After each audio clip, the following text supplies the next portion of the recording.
this has happened in Puerto Rico since the late 40s until right now, where the politicians of Puerto Rico have spent a lot of money. And no one's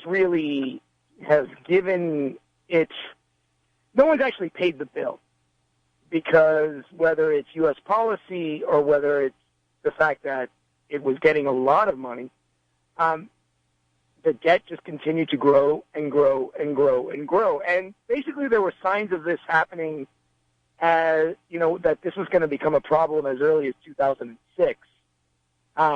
When a couple of years before, I don't know if your listeners know at all, but Puerto Rico had a lot of tax breaks. There were a lot of pharmaceuticals, and they were basically a lot of U.S. companies. And if you look at Section 936, and I believe in the 90s, that started going away. It started phasing out.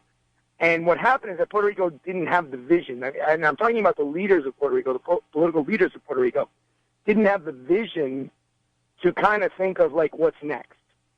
So basically what has happened, where people have been talking about this, and a lot of chatter on the island for close to 10 years, and all of a sudden, I don't know why, but, the U.S. media has finally shown up to the conversation. And my guess is because about a year ago, the front cover of Barron's, or maybe like 6 or 7 months ago, the front cover of Barron's started saying that Puerto Rico was having a debt problem. So it became an issue on Wall Street. And that's where I think a lot of this has happened. And it's such a complicated story that, when people say it's like the Greece of the Caribbean or the Detroit of the United States, it's actually not, because unlike those situations, Puerto Rico, because of its Commonwealth territorial status, and for the people that are new to this, is, basically Puerto Rico is neither a country nor a state. It's a Commonwealth. It's an associated free state, which in the current parlance, it's probably best to say it's colonial. And so it doesn't have Puerto Rico can't declare bankruptcy. It needs the United States to give it permission to say you can file for Chapter 9. So it's created this big political hornet's nest as well. And it's just sad to watch as a Puerto Rican. But what really gets me a little bit concerned is that it's becoming like the flavor of the day. And this has been a deep, ongoing crisis that has been just dripping away. And all of a sudden, because now we've hit this catastrophic moment, everyone's interested. And now everyone's like, oh, what do we do? So I think you got to have to step back and look at the relationship that Puerto Rico has with the United States. And again, for the newbies, because I'm always constantly reminding people that Puerto Ricans are American citizens. The United States literally landed on the island of Puerto Rico in 1898 during the Spanish Civil War. And next thing you know, Puerto Rico was part of Cuba and the Philippines as spoils of war. So there's a 117-year, I wouldn't even say it's a relationship anymore. It's almost like how best do I put it? It's almost like a marriage that never really went well. And I think a lot of this is all coming to a boil. And it's just so complicated. So one thing it seems like the issue is pushing to the forefront is the question of statehood and independence. Jeb Bush has even come out in recent months pushing for Puerto Rican statehood. Is there any kind of a conversation going on internally about these kind of issues? Well, here's the problem, and how do I explain it to new listeners or listeners that might not look at it from a statehood independence or think like, oh, Puerto Rico wants to become a state or wants to become independent. The problem with how it's being presented is that the United States Congress, as they say, basically is the final arbiter of what to do with Puerto Rico's territorial status. So in the years, we're talking about non-binding referendums that have happened. The Puerto Rican people have voted for status preferences, whether it's statehood, whether it's Commonwealth, which is the current territorial status, whether it's independent, or whether it's some convoluted status option called associated free state, which I still don't know what that means, and I'm 46 years old. And what's happened is that unlike, how do I put this? Unlike political parties in the United States, you know, when you have Republicans and Democrats, you have parties in Puerto Rico that are based on territorial options. So, for example, the governor of Puerto Rico, Alejandro Garcia Padilla, is the head of the Populares, the popular party, the Popular Democratic Party, which is the party that believes in the Commonwealth status. The resident commissioner of Puerto Rico, who's a non-voting member of Congress right now, his name is Pedro Luis, and he is the president of the New Progressive Party, which is basically the statehood party. They are both Democrats. So in essence, you have these parties and then you have the Independence Party in Puerto Rico as well. So you have these three parties based on status. And this ongoing debate, it's like the hamster and the wheel, right? That this has been going on in Puerto Rico since I was born and even before then. So we're talking about 40, 50 years of a debate, a status debate that has kind of never been resolved. So when you have the status, where people start putting the question of status before the benefit and welfare of Puerto Ricans, that's where we have gotten in trouble as a country, because our political leadership has always focused on political status as opposed to let's do the best for Puerto Rico. Do you understand? So let's take the example of Governor Bush. I don't know if people in Houston or wherever you are listening, I don't know if people understand that the history of the statehood movement in Puerto Rico. His father, when he was running for primary, so when in the 70s and the early 80s, Republicans like Gerald Ford, Ronald Reagan, Daddy Bush, the father Bush, they all saw that there was a stronger Republican interest. There were Republicans on the island that were pushing for statehood, because part of the statehood movement in Puerto Rico had a somewhat Republican flair to it, because the popular, the icon of the Populares Party was Luis Muñoz Marin, and he's the one that the airport's named out of. So anyone who goes to Puerto Rico to San Juan and goes Luis Muñoz Marin, he's kind of like the FDR of Puerto Rico, right? So he had like 4 terms. He was governor from the late 40s until the mid-60s. And he was sort of the father of Commonwealth and the father of this type of system, this colonial system that has pretty much dominated Puerto Rico for the last 60 years. With that said, the statehood party started growing as an option because, and I know I'm really trying to break this down, but because in the context as well of, you have to, with Puerto Rico, you also have to talk about Cuba. So the Puerto Rican statehood movement became a bigger issue the moment after the Cuban Revolution happened. So you start seeing a lot more reactionary voices coming to the island from Cuba who were not as progressive. Mm-hmm. And you start seeing more of a conservative type feel in Puerto Rico. And considering that it's a Catholic country, it's sort of, it's not the most progressive place in the world. So you start seeing the statehood movement, and it starts aligning itself with the National Republican Party. So it makes a lot of, for Governor Bush, he was actually campaigning for his dad in Puerto Rico in the 1980 presidential primary, which would sound bizarre to a lot of listeners because Puerto Ricans are American citizens. They can actually vote presidential primaries, but they can't vote in national presidential elections. So fast forward to Florida now. Governor Bush, Jeb Bush, who's president, who's running for president, and he's governor of Florida. There's a lot of Puerto Ricans in Central Florida now. They're about to outnumber the number of Cuban American voters in Florida. He starts seeing statehood as an option here because a lot of new arrivals believe that are leaving the island because of the economic crisis are actually statehood proponents. But, to complicate it even more, I think because this is statehood, the problem with, and I get into a lot of trouble and I get into a lot of debates with politicians and journalists and friends of Puerto Rico.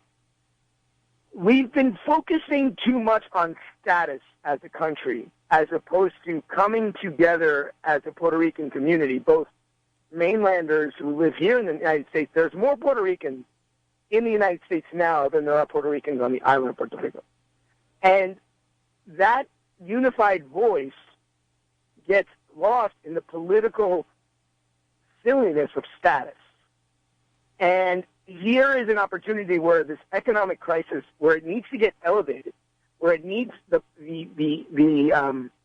interest of Congress to pay attention on this bill that's happening in D.C., and people still start saying, well, statehood's better than Commonwealth, and that's going to solve the economic crisis, so let's worry about passing a statehood bill. I tell this to all my statehood friends: the United States Congress will not grant statehood to the island of Puerto Rico right now. It just will not. There's no political will. There's no political pressure. There's no political unity on the island because there's such a culture of divisiveness based on status that has gone for 50, 60 years, that the concept of a statehooder working with a Commonwealth guy, in the case of Governor Garcia Padilla and resident Commissioner Pedro Pierluisi, even now, when Puerto Rico is facing such a huge economic crisis, it is still political. So you have Pierluisi saying, oh, statehood, let's push statehood, it's going to save the economic crisis. You have Garcia Padilla saying, no, we shouldn't worry about status, we need to worry about paying our debt. And they're not working together. And I think what I'm seeing on the island, what I'm seeing people following this, and Puerto Ricans following this, is they're kind of sick and tired of the typical, and this is a word that everyone's going to know, it's going to be called politiquería, which means politicking is probably the quick translation, but it's sort of political partisanship that has dominated the cycles in Puerto Rico. And that, given how the economic crisis is happening, it's just a perfect ugly storm of no solutions, and it's really sad to see. And so it seems like with all this political attention on the status issue and on the economic issue, not much attention is being paid to what's really affecting individual Puerto Ricans and how they're going about their daily lives in the face of this crisis. Do you have any sense of how to describe what's going on there? Well, it's funny you say that, because I was actually at a journalism conference in New York about 3 or 4 weeks ago that focused on Puerto Rican crisis, and there were actual bondholders there, and there were actual bankers. And I won't mention names because it's not an on-the-record conversation, but I can give you the gist of it, because it really was one of the things that was incredibly shocking to me. One of the top bondholders in this situation asked all us journalists, well, we're worried about what's happened with, that Puerto Rico has to pay its debt. How is it affecting people in Puerto Rico socially and politically? He was actually asking for that question, which was incredibly shocking, because the fact that American people that are controlling the money don't know what's happening on the island. So let me give you a couple examples of what's happening on the island. First of all, you're seeing the largest exodus of people leaving the island to going to the mainland. Puerto Ricans are American citizens. They can get on a plane right now and go to anywhere in the United States and start a new life. So you're seeing a lot of, what's happened is you're seeing a lot of educated young Puerto Ricans, bilingual, bicultural, who do not have opportunity on the island, whose bilingual, bicultural skills are needed in places like Florida, Texas, California, and they're finding opportunities, whether it's in education, medicine, technology, and they're moving, and they're leaving Puerto Rico. And you're seeing, so that's one thing. We're talking about the brain drain. Number two, the population is aging. I believe the latest statistics, we're talking 15, 20% of the population in Puerto Rico is over 65. And they're, being American citizens, their entitlement programs, they pay into the system, they need to be taken care of, and that's part of the problem. So you start seeing an aging population with a brain drain leaving. In addition, the labor force, the unemployment rate officially I think is 15%. I haven't checked the latest numbers, but we're talking about 15%. But in reality, you're talking about, the labor force, people that participate, that are working, I think is less than 15%, 50%. And I believe that you see underemployment, you see schools closing, people can't afford, supermarkets anymore. The other big issue that would kind of shock people if they hear about it is that part of this debt is actually the public utilities. So imagine if you're paying your light bill, and that's part of the government's public debt. So you're not talking about families that might have had, $300-400 light bills, now looking at $800, $900 light bills.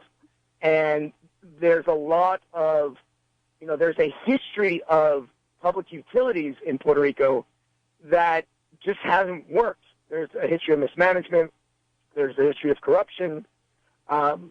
There is, and mostly in sort of what I say is the political class, the political elite that has sort of been able to profit off the island's misery while still maintaining financial relationships with the United States. Now, I always say to myself, if people in the United States thought that a country like a state like Connecticut or a state like New Jersey were going bankrupt, there would be people saying, like, we got to help New Jersey, we got to help, Connecticut. The fact that 3.5 million American citizens are not, their right to a better life, economic, opportunities, health care, the fact that they're not getting the Medicare that they're supposed to be getting, that they're truly second-class citizens.